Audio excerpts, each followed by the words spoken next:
In the name of Allah, the most gracious, the most merciful, my dear students, अस्सलाम वालेकुम।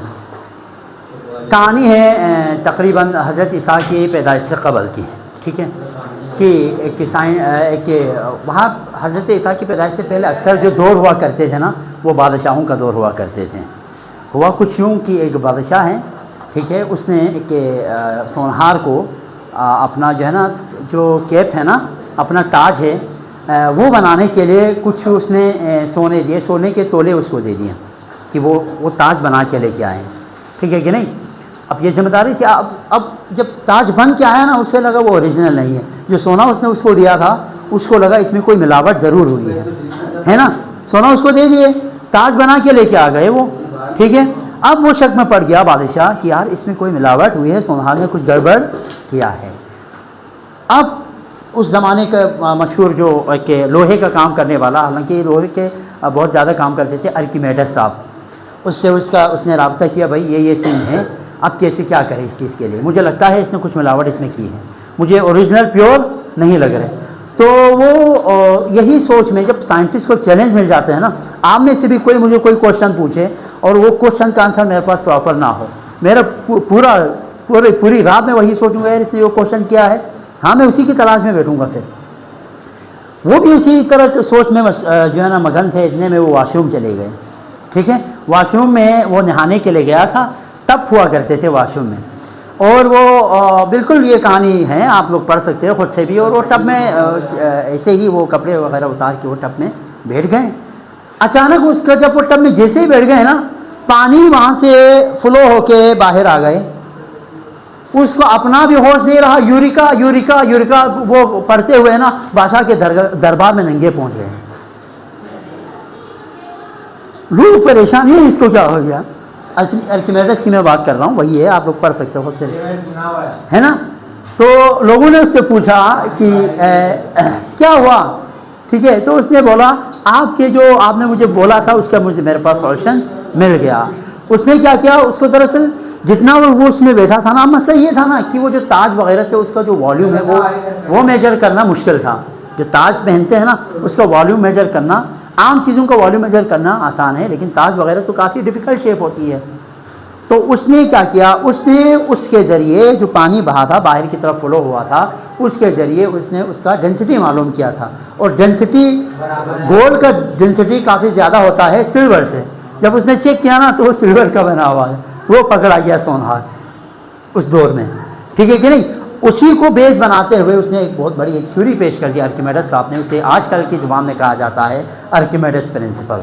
My dear students, Archimedes principle क्या कहता है, कहते हैं कि Archimedes principle stated an object submerged in a fluid, जब किसी ऑब्जेक्ट को आप फ्लूइड में डबो देते हैं, सबमर्ज करते हैं, फुली, चाहे वो फुली करें और पार्शियली या थोड़ा सा करें, एक्सपीरियंस इन अपथस फोर्स या अपवर्ड बायोन, अपथस भी कहा जाता है इसको, अपवर्ड बायोन भी कहते हैं, force that is equal in magnitude to the force of gravity on the displace fluid. जब आप फ्लूइड डिस्प्लेस हो जाते हैं, जाहिर सी बात है, भरा हुआ हो और उसमें बैठे तो फ्लूइड थोड़ा सा बाहर की तरफ आ जाते, नीचे गिर जाते, तो जितना डिस्प्लेस हुआ है, जितना फ्लो हुआ है, उसके जो है ना वेट के बराबर, हाँ जितना उसने डिस्प्लेस किया ना, वो डिस्प्लेस वाला पोर्शन का जो फ्लूइड जो बाहर बहा है, उसका वेट और डिस्प्लेस वो जो ऑब्जेक्ट उसमें रखा है वो बराबर हो जाते हैं। कहने का मतलब ये है। अब ये दो चीज़ों पर डिपेंड करता है कि वॉल्यूम ऑफ द बॉडी, जो वॉल्यूम है एक, उस पर डिपेंड करता है। अगर ज़्यादा डिस्प्लेस हो गए फ्लूइड वॉल्यूम ज़्यादा होने की वजह से, तो उस पर अपथ्रस्ट ज़्यादा लगेगा, ठीक है। इसी तरह डेंसिटी ऑफ फ्लूइड का अगर डेंसिटी ज़्यादा होंगे तो उस पर भी अपथ्रस्ट ज़्यादा लगेंगे। इसकी एक एग्जांपल मैं आपको यूँ दूंगा, शायद आपको यहाँ से समझ में ना आए, मैं ज़रा आपको यूँ समझाऊंगा। फ़र्ज़ कर ले मेरे पास एक ऑब्जेक्ट है, यहाँ पे फ्लूइड है, ये ऑब्जेक्ट है मेरे पास, मैं आपको केजी इसका अपने से रख रहा हूँ, 5 kg का एक ऑब्जेक्ट है, इसको आप पानी में डबोए, ठीक है। अच्छा, इसमें बाहर जब देखो, जब इसको बाहर मेजर किया गया था, इसका वेट मेजर किया था, तो कंसीडर करें इस पर 100 न्यूटन जो है ना, इस पर फोर्स लग रही थी, ज़मीन की ग्रेविटी, यानी इसका जो वेट था वो कितना था, 100 न्यूटन बाहर। फिर अब उसी 5 kg को पानी में रखा गया, तो पानी में रखेंगे, जाहिर सी बात है, तकरीबन आप कंसीडर करें इसमें से 2 kg जो फ्लूइड है वो बाहर बहे, मतलब फुल भरा हुआ पानी, इतने केजी पानी बाहर आ गए, इससे फ्लो होते हुए इससे क्या आ गए, बाहर आ गए। अब आप जितना पानी बाहर आया है उसका वेट मालूम करें तो 2 × 10 करो तो कितना हुआ, 10 टू ज़ा 20, इसका टोटल क्या हुआ, वेट। ठीक है कि नहीं, बाहर जो डिस्प्लेस फ्लूइड का वेट है वो कितना हुआ, 20 न्यूटन।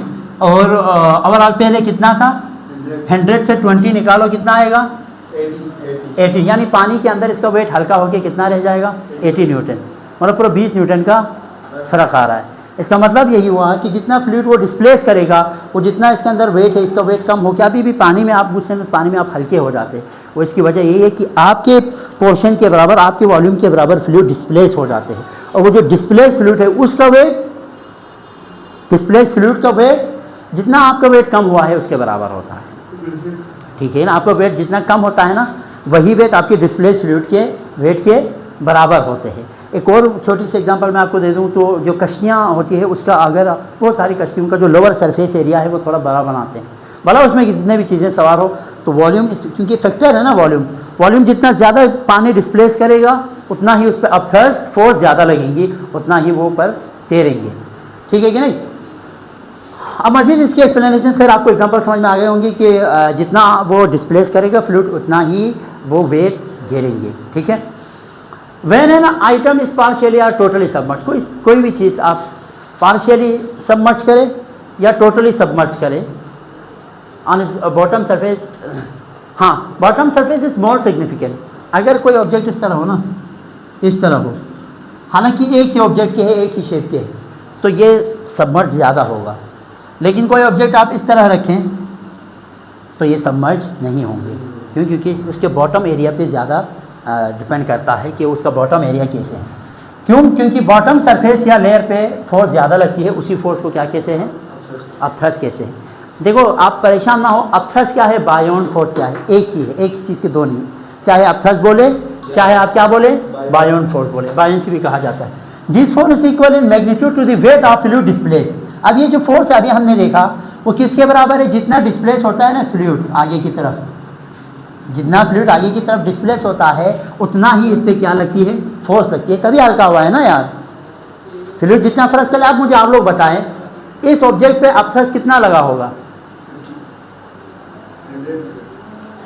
20 न्यूटन, क्योंकि 20 न्यूटन वेट का फ्लूइड डिस्प्लेस हुआ है ना, तो जितना फ्लूइड डिस्प्लेस होता है उतना ही अपथ्रस्ट उस पर फोर्स लगती है। तो यही बात दिखी हुई है यहाँ पे, this force is equal in magnitude to the weight of fluid displace by the object. जितना ऑब्जेक्ट ने फ्लूइड को डिस्प्लेस किया है ना उतना उस पर पानी का फोर्स लगती है। पैराशूट वगैरह की भी एग्जांपल यही है। पैराशूट में फ्लूइड है ना, मैंने क्या बोला, फ्लूइड में दो चीज़ें आती है, गैस और एक वाटर, पानी, लिक्विड बोले, एक लिक्विड और एक गैस। तो वो जो आप पैराशूट के थ्रू आते हैं उसका सरफेस एरिया काफ़ी बड़ा बनाते हैं। क्यों? ज़्यादा से ज़्यादा हवा का उस पर क्या लगे, अपथ्रस्ट फोर्स लगे। यही इसका बेसिक मकसद है, उसको बड़ा करने का। ठीक है। मैथमेटिकली थोड़ा हम ड्राइव करेंगे तो आगे न्यूमेरिकल में काम आएंगे। तो हाँ मजबूत होते हैं ना, आम कपड़ों में उस कपड़ों में फ़र्क होते हैं, काफ़ी मजबूत होते हैं वो। ठीक है। आम कपड़े यूज़ नहीं कर सकते आप, उसके लिए अलग स्पेशल टाइप का वो कपड़ा होता है पैराशूट का। According to definition of force की डेफिनेशन के मुताबिक, ये तो हम जानते हैं इज इक्वल टू डब्ल्यू था, लेकिन यहाँ पे माइनस इस वजह से लिखा है क्योंकि हमारे पास जो फोर्स है ना उसकी अपथ्रस्ट फोर्स किस डायरेक्शन में है, अपवर्ड डायरेक्शन में, और वेट किस डायरेक्शन में है, डाउनवर्ड डायरेक्शन में है। तो अपथ्रस्ट फोर्स और वेट एक दूसरे से अपोजिट डायरेक्शन में होने की वजह से यहाँ पे साइन माइनस लगाते हैं। तो लेकिन हम जानते हैं W is equal to mg, ये W is equal to mg कर ये इक्वेशन याद रखो। लेकिन हमें यहाँ पे मास की वैल्यू चाहिए। मास के लिए density is equal to m over volume. ठीक है। तो वॉल्यूम को इस टाइप पे कर दिया, रो बोलते हैं ना इसको, तो रो के साथ ये मास की वैल्यू आ गई। जैसे ही मास की वैल्यू आ गई इसमें पुट कर दिया, देखो m की जगह क्या पुट कर दिया, वॉल्यूम और रो। जैसे W की वैल्यू आई फिर ये पूरा W की वैल्यू इधर पुट कर दिया। तो आपके पास याद रखो जो अपथ्रस्ट फोर्स के लिए रिलेशन है ना, अपथ्रस्ट फोर्स जो ऑब्जेक्ट पे लगते हैं, वाटर जो फोर्स लगाते हैं ऑब्जेक्ट पे, उस फोर्स को कहा जाता है अपथ्रस्ट फोर्स। और वो उसका क्वांटिटी कितनी फोर्स, उसका मैग्नीट्यूड क्या होगा, डिस्प्लेस फ्लूइड के बराबर हो। जितना फ्लूइड डिस्प्लेस होगा उतना उस पर फोर्स लगेंगी। खैर, तो ये ज़्यादा आप यूज़ करेंगे आपके न्यूमेरिकल्स के अंदर।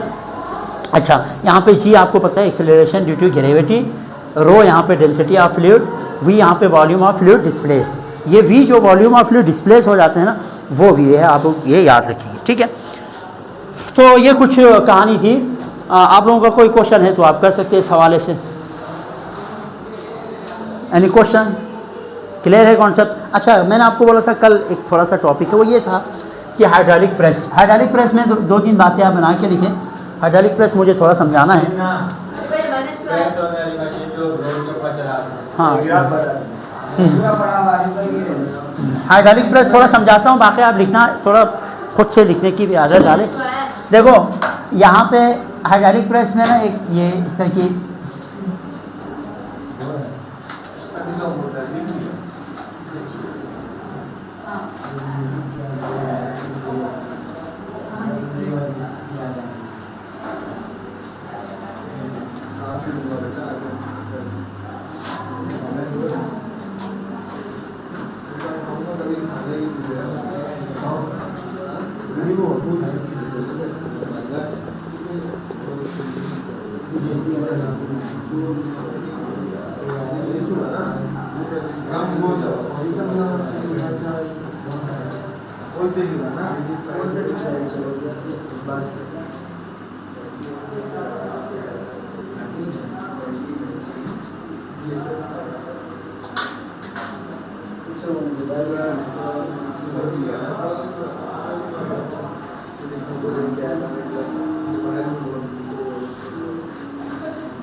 इसमें ये होता है माय डियर स्टूडेंट्स, ये थोड़ी सी आप याद रखें।